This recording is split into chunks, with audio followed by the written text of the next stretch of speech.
autumn evening drifted slowly through the modern yet cold house nestled in a quiet Portland suburb. In the minimalist dining room, white lights poured over a long table where only 3 chairs were ever used. The twins, Emma and Ethan, sat across from each other, silently pushing their food around their plates. The meals remained nearly untouched. Daniel, a single father and once awarded architect, stood near the doorway, leaning against the wooden frame, his phone buzzing repeatedly in his hand. He didn't answer. His eyes stayed fixed on the children. 6 months. It had been 6 months since his wife, Lily, passed away. And for just as long, family dinners had become silent battles between sorrow and survival. "I'm not hungry," Emma murmured, setting her fork down. "Me neither," Ethan echoed, his eyes locked on the table. Daniel sat down with a heavy sigh, helpless. When the doorbell rang, no one moved. He stood up and walked to the door, where a woman stood waiting with a gentle smile and an old cloth bag. "Hello, I'm Clara," she said. "I'm here for the nanny position." She arrived just as the silence around the table had turned into something heavier than words, a quiet protest against the emptiness Lily left behind. He looked at her for a long moment, as if weighing something unspoken. Then, without a word, he gave a subtle nod and stepped aside to let her in. Clara stepped into the chilly space with an oddly calming presence. She sat down at the dining table, setting her cloth bag beside the chair. She didn't rush, didn't intrude.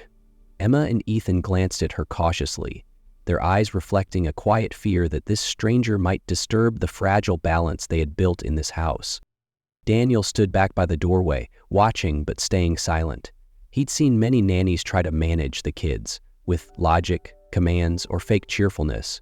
But Clara wasn't like the others. She simply existed. "Emma, Ethan," she said softly, her voice like a whisper. "May I ask you something?" Emma nodded faintly. Ethan followed. "Do you like caramel pudding?" Emma blinked. "Yes." "And herb butter cookies?" "Yes," Ethan replied quickly, a slight glimmer in his eyes. Clara smiled gently. "So you do feel hungry. You just don't want to eat what's on these plates?" The two exchanged a look. Then Emma lowered her head while Ethan slowly nodded. "I see," Clara said, her voice like sharing a secret. "Is it maybe because you're waiting for someone to eat with?" Ethan pressed his lips together. Emma clenched her hands, her eyes turning red. "I don't want Mom to be left out," Emma murmured. "Left out?" Daniel repeated, stepping closer. "What if she comes back and there's nothing left?" Ethan whispered. "She'll be sad." "She might be really hungry," Emma added, pulling an old handkerchief from her pocket. "So we're saving food for her." Clara said nothing at first. She just looked at the children with a softness that held their grief without fear. She could feel the pure love fighting quietly against the weight of loss. Emma stood up and left the table. A few minutes later, she returned with a worn-out shoebox. She carefully opened the lid and placed it on the table. Inside were small plastic containers, a few spoonfuls of cold rice, half a slice of bread, a stale cookie, all wrapped neatly in plastic film. Each item felt like a memory. Clara froze. Daniel's fists clenched until his knuckles turned white. "For Mommy," Emma whispered. "When she comes back, she'll need to eat." Clara knelt beside the table, bringing herself to their eye level. "May I say something, if that's okay?" They both nodded. "I believe if your mom is watching from the stars, she'd want to see you happy, strong, and full of laughter again. That would be her peace. She'd want you to enjoy your meals, laugh again, and grow strong, because that would give her peace." "If we get too skinny, she'll worry," Ethan mumbled. "Exactly," Clara said with a soft smile. "And you know what? Every time you eat, you can imagine it's making her happy wherever she is." Emma looked at her, lips trembling. "Really?" "I believe so." Daniel looked at Clara, this stranger who had just touched a truth he hadn't been able to reach in 6 long months. Something within him stirred, like a spark catching fire in the dead of winter. Daniel didn't cry, but something in his chest cracked open, quietly. for the first time in months, hope didn't feel like betrayal. In just one meeting, Clara had reached the deepest corners of his children's grief, places he'd been unable to touch for 6 long months. With a gentleness that seemed almost instinctive, she had managed to get them to eat again, just a single spoonful, but to him, it felt like a miracle. That night, Daniel couldn't sleep, not because of grief, but because for the first time in months, he'd felt a shift, small, almost invisible, but real.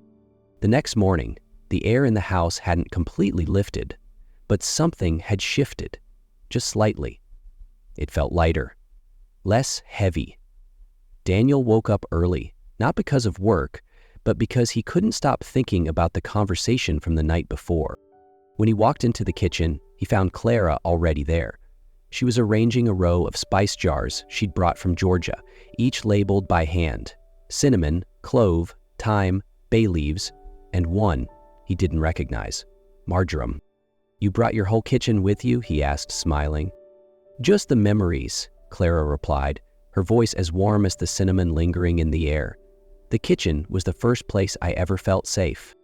Emma and Ethan walked in, still groggy, but something about the scent in the air drew them toward the table. "What smells so good?" Emma asked, approaching the glass jars. "Marjoram," Clara answered, offering her a sniff. "Smells like ginger candy," Ethan said with surprise. Clara looked at them gently.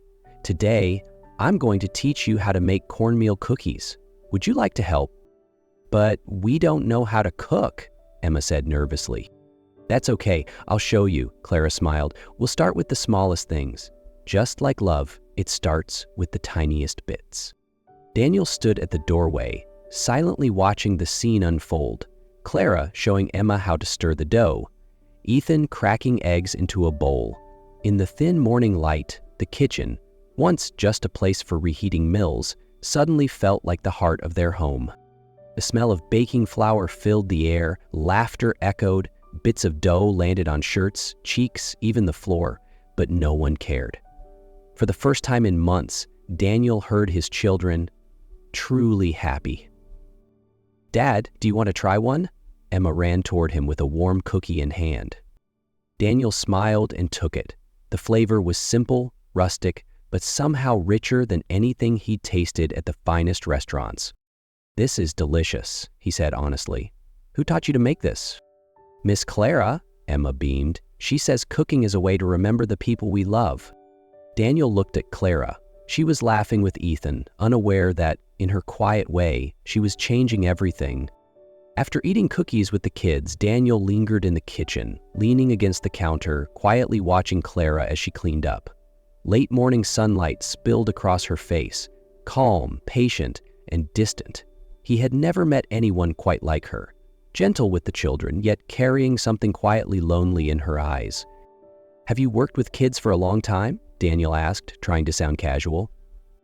"Not that long," Clara replied with a soft smile, not looking up. "Actually, I used to be a chef.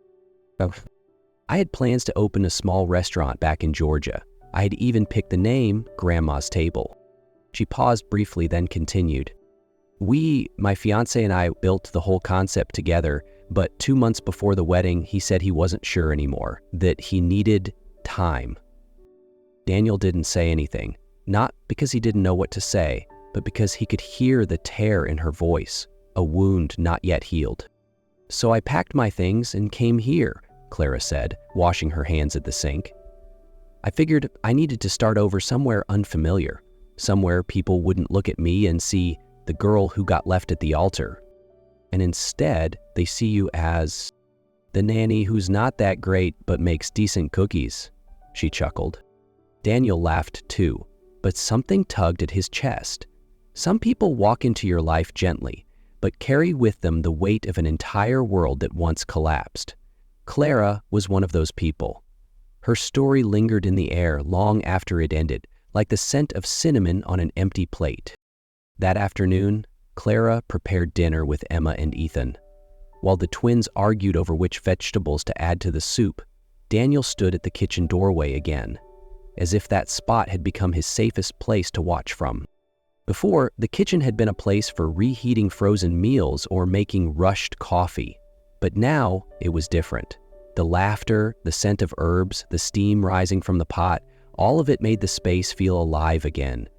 The kitchen wasn't just cooking anymore. It was rekindling memories, stitching a broken family back together. "Dad, do you want to peel carrots with me?" Ethan looked up. Daniel hesitated. "It's been a long time since I cooked." "That's okay. Miss Clara says we can start with small things," Emma added. "Carrots aren't scary." Clara handed him a knife and a cutting board. Her eyes smiled, though she said nothing. Daniel sat at the table and began slicing the carrots, clumsily but with effort. "You're really good at this," he said softly once the kids got busy chatting again. "I haven't seen my kids laugh like that since Lily died." Clara didn't respond immediately. She just stirred the pot and then said gently, "Children don't need grand gestures.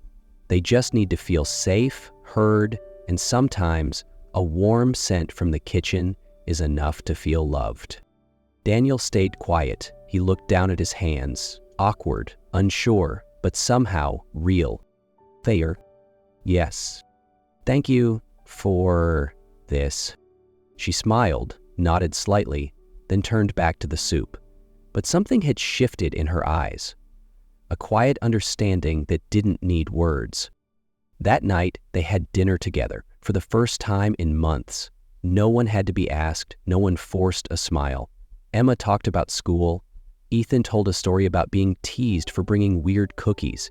Daniel laughed, then shared about a new project he was designing, something he hadn't talked about at dinner since forever. Clara listened quietly, occasionally offering seconds. She didn't sit at the center of the table, yet somehow she was holding the rhythm of it all. And Daniel looked at her, not with gratitude, not because she helped with the kids, but with the eyes of a man who, for the first time, believed that maybe, just maybe, he could start again. After dinner, Clara cleaned up with Emma and Ethan. Daniel offered to help, but the kids quickly shooed him away with a sweet excuse. "You need to rest, Dad. You've got work early tomorrow." He chuckled and stepped back, leaning quietly in the hallway, just watching. Clara washed dishes, Emma dried the cutlery, Ethan stacked everything into drawers. The three of them moved like a well-rehearsed trio. Simple gestures filled the kitchen, not just with light, but with a sense of belonging. "Miss Clara?" Emma said, suddenly pausing. "Yes, sweetheart? Are you our new mom?" Clara froze. Ethan looked up at his sister, then turned to Clara, waiting for an answer. Daniel, from the hallway, felt his heart skip a beat. "I'm not your mom, sweetie, but I'll love you just as fiercely, and I'll always be here if you need me." Emma frowned. "But you bake like Mommy, and you smile like her too." "I do," Clara gave a soft laugh, her eyes already glistening. "I just wish Mommy would come back. But if she doesn't, I want you to stay." Daniel closed his eyes. Emma's words, so innocent yet piercingly wise, went straight through the quiet walls he had built around his heart. That night, after the kids had gone to bed, Daniel stepped out into the backyard. The moon hovered above the roof. He wondered when Clara had started showing up in his thoughts this often. Not as an employee, not just as a caregiver, but as something familiar. And yet his heart hesitated, because somewhere in this house, Lily still lingered. In the photo frames, in Emma's occasional laugh that sounded just like her mother's, in all the unfinished conversations. Daniel wasn't ready. But he knew one thing. Clara had touched a part of him no one had reached in a long, long time. The following week passed peacefully. Clara continued cooking, driving the kids to school, helping them with homework, and telling bedtime stories from Georgia. Daniel slowly began to soften. He came home earlier, shared more dinners. And each time, his eyes lingered on Clara just a little longer, until Saturday morning. Emma woke up pale, lips dry, and with a high fever. Clara checked her temperature, 101.3 DEFF. She gently laid the girl back in bed, prepared a cool cloth, and tried to stay calm. She knocked on Daniel's office door. Behind it was a man with dark circles, scruffy beard, and red, sleep-deprived eyes. "What is it?" he asked hoarsely, voice edged with impatience. "Emma has a high fever. I think we should take her in." Daniel frowned. "What did she eat yesterday?" "Chicken soup. Cornbread cookies," Clara answered, confused. "Southern food. Spices, right." He stood up abruptly. "I knew something like this would happen." "What are you saying?" Clara's voice trembled. "Do you think I hurt your daughter?" Daniel's chest rose and fell rapidly. "I don't know anymore. Everything's changed so fast. Strange food, strange flavors, a stranger in our house." Each word struck like a needle. Clara froze, wounded. Her eyes filled with quiet pain. "I only wanted to help," she said softly. "I never thought you'd question that." I'm scared," he confessed, stepping back. "I already lost Lily. I can't lose anything else." The car moved quietly along the misty road, streetlights reflecting off the fogged windshield. Inside, the silence was thick. Emma was still asleep, resting her head on Clara's lap. Daniel drove, eyes on the road, but his mind was far from it. The doctor's words echoed in his head. "Just a common virus, nothing to do with the food." Daniel gripped the steering wheel tighter. He had never felt this small because he had doubted someone like Clara, and worse, because deep down, he knew the issue had never been about the food. "Clara," he said softly, breaking the silence. She didn't answer, only held Emma a little closer and kept staring out the window. "I'm not afraid of the food," Daniel said, his voice cracking. "I'm afraid of my feelings for you." Clara turned to look at him. Her eyes didn't show surprise, only quiet understanding. "You came into my house, into my children's lives, and I started feeling hope again. That terrified me." "Because of Lily?" Clara asked, her voice no louder than a whisper. Daniel nodded. "I loved her deeply. Losing her, I thought I'd never love again. But then you arrived, and I felt..." Clara took a deep breath. "Feelings aren't wrong, but silence and doubt, those leave real scars." Daniel's knuckles whitened on the steering wheel. "I know, and I'm scared. Scared that if I let myself love again, I'll lose it all. Again." For the first time, he admitted it, not just to her, but to himself.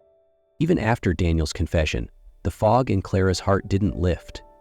His words were like a candle flickering in a storm, warm, but not strong enough to dispel the sting of doubt and hurt. That night, she said nothing, and by morning, she began to pack. Clara folded her clothes slowly into a suitcase. Each crease felt like a quiet goodbye. She had entered this house a stranger, but now, leaving felt like tearing a piece of her heart away. Ethan was the first to notice. He stood quietly at the door, watching her. "Where are you going?" "I got a new job, sweetheart, with another family," Clara answered softly. "We need you," he whispered. Emma ran in moments later, still pale from her fever, her eyes lighting up, then darkening as she saw the suitcase. "No," she cried, "you can't go. You're part of our family now." Her shout pulled Daniel from his office. He stopped at the door, frozen by the sight of his two children clinging to Clara like they were afraid she might vanish. "Please, don't go," he said, voice breaking. Clara looked at him, torn between softening and protecting herself. "I don't know if I still belong here." "You do." He stepped closer. "You're not just the person who cared for my kids. You're the one who brought this family back to life." Clara turned away, tears slipping down her cheeks. "Daniel, I'm not sure I'm strong enough to love someone who isn't ready." "But you already do, don't you?" he whispered. She didn't answer, and in that silence was the clearest answer of all. Daniel didn't let Clara walk away. Silence hung between them, thick with words unsaid.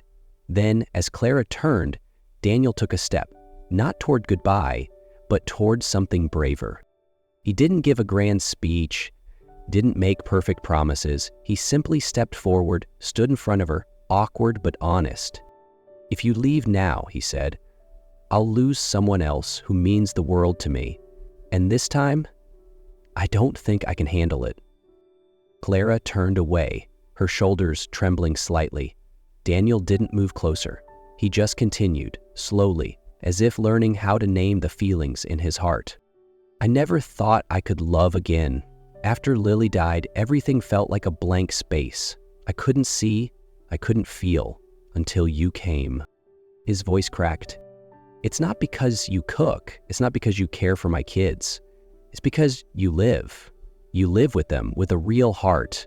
And that reminded me that I used to live like that too." Clara looked at him. Tears ran down her cheeks, but she whispered, "Daniel, what about Lily?"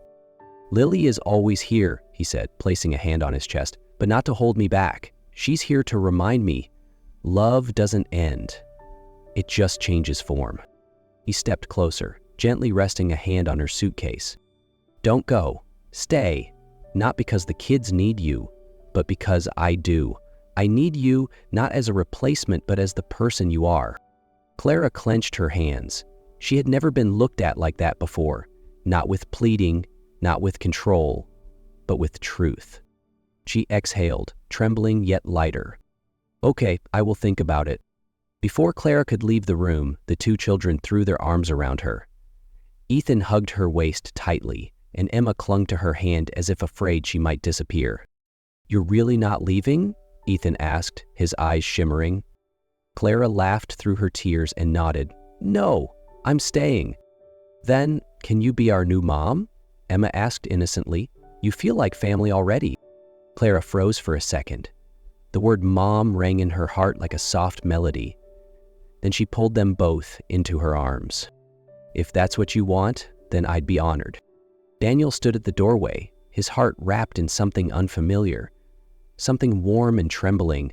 He had never thought he'd love again, let alone propose to someone in the middle of a hallway, suitcase half-packed, eyes still wet with tears. But he had never felt more certain of anything. He stepped forward, kneeling down beside them. "Clara," he said, voice shaky, "you've brought laughter, warmth, and love back into this house. Don't just stay in this house. Stay in our story, in our lives. Will you be part of this family forever?" Clara's eyes widened and Emma whispered, "Daddy's proposing." They all burst into laughter. Clara covered her face, overwhelmed. "I don't even have a wedding dress," she whispered. "I don't have a ring," Daniel smiled. "But I have this heart, and it's yours." She nodded, tears glistening but filled with joy. "Then, yes." That late afternoon, laughter echoed through the house, and for the first time in a long time, it was filled with something more precious than anything else, a true sense of home. From that day on, the suitcase stayed packed away, and love, though not perfect, began to root itself meal after meal, day after day. A year after Clara said yes to staying, the little house at the end of the street wore a new look, not just with paint, but with a warmth that glowed from within. Clara moved gently through the kitchen, one hand resting on her baby bump, the other adjusting a vase of fresh flowers. "Ethan, did you wipe all the tables?" "All done, Mom," he called back, his face dusted with flour. "Can I help too?" Emma ran up, her twin braids bouncing like little wings. Clara laughed. "Bring the menus to the tables, sweetie." Their small restaurant, Grandma's Flavor, had only been open for 2 months, but it had already become a beloved spot in the neighborhood. Every dish was a piece of Clara's childhood, recipes from her grandmother's kitchen. Daniel walked out carrying a tray of pastries, giving Clara a loving glance. "You should sit." "I am sitting," she smiled playfully, clearly glowing with joy. The bell above the door jingled. Clara looked up and froze when she saw who had walked in. Mark, the man who had left her just before their wedding. He held a bouquet of flowers and wore a quiet, unsure expression. "Hi, Clara," he said gently. "I read about you, about this place, and I just wanted to say I'm sorry for not being brave enough back then." Clara was silent for a moment, then gave a soft smile. "Thank you. If you hadn't left, I may never have come here, never met Daniel, Ethan, Emma, or this little one?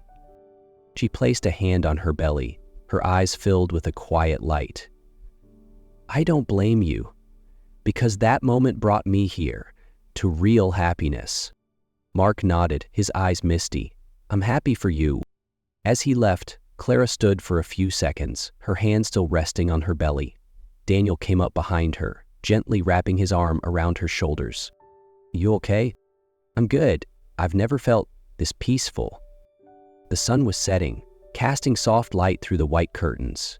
Inside, children's laughter filled the space, and the scent of warm pastries floated through the air. Clara looked around, her heart beating softly with joy. It turned out the recipe for happiness wasn't about perfection. It was about letting go of the past and daring to love again with everything you have. With the past finally at peace, Clara turned back to the life she had built, not from perfection, but from healing. The sky turned pink as evening settled in. In the cozy kitchen, the scent of vanilla cookies filled the air.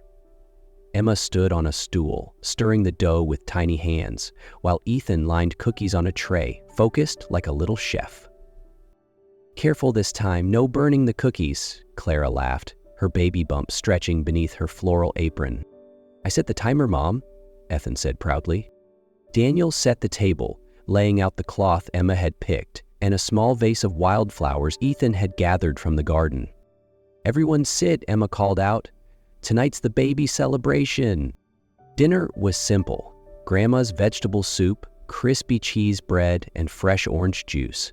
But the food didn't matter.